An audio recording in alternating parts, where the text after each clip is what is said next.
So the second strategy is to engage in aimless noodling and note hunting. So I see some players who are kind of afraid to just monkey around on the banjo for a little bit, and who feel like they have to have some kind of goal in mind or a specific exercise to learn to get anything out of a practice session. But if you're not spending some time just noodling around on your banjo, I think you're missing out on taking advantage of one of your brain's most remarkable capabilities. So we kind of have this bias towards thinking that we're only learning if we're focused intently on some particular task, or when we're sweating a bit and when things feel kind of hard and arduous, or if there's kind of some formal objective. But the reality is your brain is always in learning mode. It's always filtering in information, and much of the learning is going on beneath conscious awareness. This is how every child learns language. So none of it happens in terms of learning their native language through any kind of formal instruction. And the networks that support it are being constructed entirely beneath the child's awareness through this process of filtering patterns in the world, in this case patterns in sound, and connecting those sounds to meanings. And that's exactly the same kind of thing that can happen when you're just noodling around. Your brain will start doing this kind of thing automatically, whether you like it or not. It will happen even beneath your conscious awareness, whether or not you will it to happen or not. And so as you're noodling around, your brain is making these connections between the sounds that are coming out of your banjo, the notes and positions that you're fretting on the fretboard, the movements of your fingers, and so on. And these are precisely the kind of mappings or the kind of connections that support the ability to play by ear. And as you continue to improve, noodling around is also a great way to start developing your personal style and creating your own licks and so on.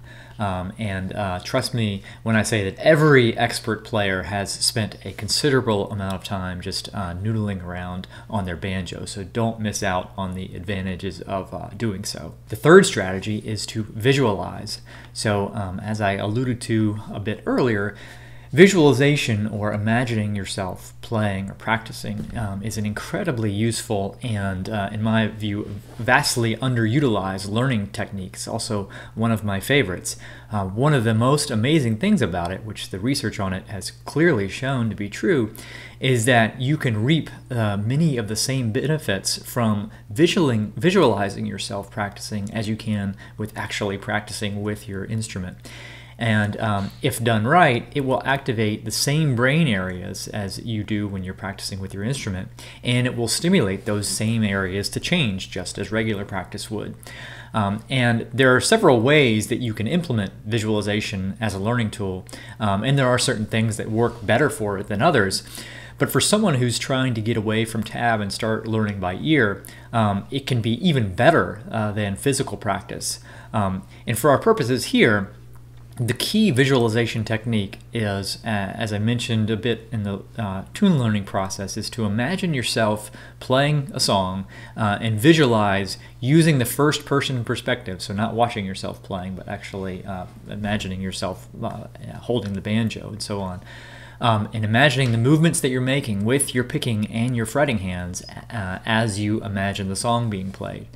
And if you find yourself getting stuck in a certain part or a certain section and you don't recall how to play it, or you don't recall how it's supposed to sound, then go back and revisit that particular section, how to play it, with your instrument. And then go back and practice visualizing just that section until you're able to visualize both what to play and how to play it. And again, the reason this technique is so useful in supporting our goal of breaking free of tab is that, as I mentioned earlier, the only way you're able to successfully visualize yourself playing something is if you've built these sound to motor networks in your brain. And as I mentioned earlier, making recordings of yourself is one really great way to get started with this technique. But after a while, then begin trying to visualize stuff that you know how to play or that you've learned without any type of recording. And again, keeping a library of songs that you know well well, whether it's in written form as just a list, or ideally as recordings of yourself playing, is a great way to kind of keep track of the things that you're working on with these particular techniques. So the fourth strategy is to jam, and by jamming here I mean playing along with other musicians, and that can either be live musicians or in the form of backup tracks. Most people who are dependent on Tab know that it makes jamming really hard. And a lot of people who've learned primarily from Tab, when they go to their first jam experiences, are kind of overwhelmed and oftentimes disappointed by the results. Again, having nothing to do with any failure on their part, just the fact that the way they learned didn't support being able to play with other musicians. It's a separate skill that has to be developed. And one thing jamming requires is a lot of active listening, so that you're able to adapt to changes in tempo and chords and maybe different ways of playing a song than you're used to. So you really have to be able to pay attention to what else is happening while you're playing. You can't just plow through the song kind of, exactly how you've played it at home, same tempo, same arrangement, and so on. You have to use your ears and adapt accordingly. And if you haven't ever developed any of these sound-to-motor networks, you won't have the neurobiological machinery that's required to make these kind of adaptations when you're playing with other musicians. And like I said, you can practice either with live musicians or with backing tracks. I'm a big fan of using backing tracks, and I find that if you can play along with one of those, then it's a very good sign that you're well prepared for a jam. So here's an example of a backing track that's used as part of the Breakthrough Banjo course. And these tracks and the videos that accompany them are kind of intended to allow you to work on multiple things with these tracks. Sweet baby's arms. You'll see that the chord progressions are displayed on the screen, along with the different areas where you can make those particular chords on the banjo, so you can practice just playing sort of chord-based backup and work on that aspect of your playing. And then also the backup sort of drops in and out with a lead solo, so that you can have your opportunity to solo if you want to practice just soloing, or if you want to practice sort of replicating the entire jam experience. You can go back and forth from playing backup to playing a lead banjo break. So something along these lines where you're replicating the experience of being in a jam as close as possible will really pay off. Not only in sort of helping to develop the types of networks we're talking about that help you break free from Tab, but that also prepare you really well for your for playing and being successful and feeling good about your jam experiences. The fifth strategy is to develop your ear. So one of the worst myths out there about music is this idea that you either can play by ear or you can't. That there are some people who can just hear a piece of music and start playing it, and there are some people who just can never do that. And that's not at all how it works. It's not at all true. Unless you are tone deaf, you can absolutely learn to play by ear. And in fact, I'll link below on this page a test you can take to test your ear and to see if you have the neurobiological machinery that's necessary to be able to play by ear. But like anything else, playing by ear is a skill. It's a skill with many different components to it, and like any skill that's complex with multiple components, the best way to learn it is to break it down into chunks, easy to learn chunks that you can then combine to form the complete skill. And it's important to learn those chunks in a logical sequence. So for someone who's never played by ear before, trying to take a fully arranged piece or song and figure it out on the banjo is going to be impossible because there are many different skills that you have to have developed to learn to be able to do such a thing. As I mentioned, getting people to where they can do this sort of thing by playing by ear is one of the primary focuses of the Breakthrough Banjo course. And there are 4 initial modules dedicated to just developing these separate components of learning to play by ear, sort of building the foundation that everybody needs. Each one of those is focused on a different aspect of playing by ear and broken into the kind of smallest learnable components. And then beyond that, there are additional exercises exercises to continue to reinforce this skill. So the point being that it's not just this one thing that you either do or you don't. It's all these sub-skills that you kind of need to develop and learn that ultimately support your ability to play by ear and to do the more advanced things like coming up with your own ways of playing things, improvising, playing on the fly, jamming. So for example, one of the skills required to play by ear is the ability to just pick out the melody notes, which requires that you're able to match a sound that you hear in your mind to a note that's played on the banjo. But one of the issues that arises with the banjo is the banjo plays a lot of notes. So many of the notes that are played by a banjo player are not actually melody notes, but are what I refer to as decorations. And that's a kind of a fundamental feature of banjo playing. There are a lot of notes per second, and only some of those notes are melody notes. So right out of the gate, trying to pick out every note that a banjo player is playing is a needlessly complicated task and not even necessary. And if you don't have some experience in understanding kind of how banjo arrangements are put together, it would be completely overwhelming. So instead, the first skill we want to build is simply the ability to hear a basic melody in any given piece of music and to distill out that particular feature. So here's an example of the module on finding the melody, which begins with a video covering kind of the process for how to listen for the melody and how to go about finding it on the banjo. And then it's followed by a series of exercises where you do this particular thing for yourself. So you begin by listening to a tune and then trying to hear the basic melody.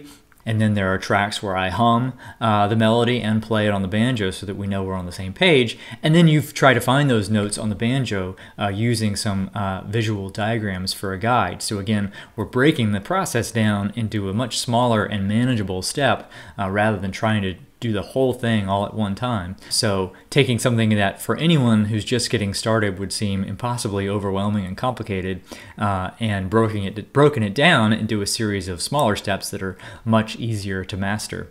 And so, like I said, the reason so many people struggle with playing by ear isn't because they aren't capable of it, but rather because they haven't been given the right path and sequence to do so, and they don't realize that, like everything else, learning to play by ear is a complex skill that must be learned, and the best way to learn it is to break it down into smaller chunks that are much easier to learn. So if you're just getting started down this road, I'd encourage you to just start doing the same thing. So take a song you know, get to where you can hum or sing the basic melody. And again, songs, meaning music with lyrics, are the easiest way to start because oftentimes the melody is just the notes the singer sings rather than what the banjo player, or the guitarist, or the fiddle player plays on their break. So just trying to find those notes that the singer is singing on your banjo is a great way to start this process. And the sixth strategy is to build your musical memory. So this is probably the most overlooked aspect in the entire learning process, and as a result, I think is a hidden barrier to progress that some people never end up addressing and never realize that it's what's keeping them from being able to improve. And it's the ability to actually remember music. So in order to play by ear and in order to implement the practice techniques that allow you to do so, you have to be able to remember music. Some people find this easy to do, and some people find this challenging. A lot of that depends on your prior musical experience. So, for example, people who like to sing oftentimes don't find it too hard to remember music because they've been doing it for years. So if you like to sing and you sing a lot of songs, you have to remember how those songs go. And so you've been practicing that, whether it's been conscious or not. But people who don't sing oftentimes find it challenging to remember music. And the problem is people seldom think of this as a specific skill to practice when it comes to learning how to play the banjo, right? I don't think there are any sort of banjo instruction books out there that talk about this as one of the skills to develop. But I oftentimes hear folks say that one reason they use tabs is because it helps them remember how the song goes. And of course, for reasons we've discussed, that's a recipe for disaster. Hearing music in your mind is the first step in being able to play by ear. So if you can't do that, then you're stuck right at the gate, right? So if you find that you struggle to remember how a song goes, not how to play it, but how it's just supposed to sound, then the best thing to do is to work on that particular skill specifically. So maintain a library of songs you know or have learned, ideally like a playlist of some kind, so it's an audio form, but it could just be a written list that you consult from time to time, and test your ability to remember how the songs go. And just work on that one. That's a form of practice you don't even need your banjo for. Like I said, the ability to remember music is another learned skill, an essential one for being able to play by ear and to get away from tab. And it's something that will get better with practice. It's not something, again, that you're born at knowing how to do or not knowing how to do. It's just something that gets better the more you practice it. All right, so those are your 6 key strategies. And again, on this page, you'll find links to some of the resources I've mentioned, so you can dig a little bit deeper into each of these topics. But just to summarize, your goal for breaking free of tab is to build new banjo playing circuits in the brain that connect sounds to the movements of your limbs so that you can play music without needing any written notation of any form, and that the banjo networks that you've created for playing and that the brain networks that you've created through practice for playing the banjo don't have any type of representations for a written notation in them.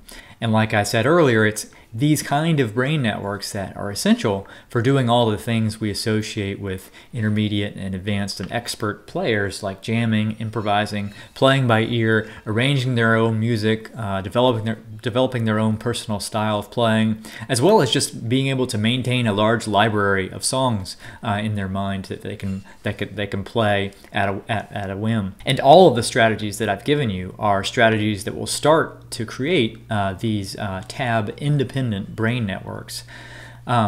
So hopefully for those of you who feel a bit stuck and who feel somewhat dependent on tab to play the banjo, hopefully you now see that there is absolutely a way forward and that you are perfectly capable of playing without tab and by ear if that's something that you would like to do. As I said earlier, one of the things that led to the creation of the Brainjo method was because I saw that so much of the instruction was leading students to build precisely the wrong kind of brain networks because the learning process wasn't informed with an understanding of the type of brain networks that we want to build to support the things that we ultimately want to do with the banjo.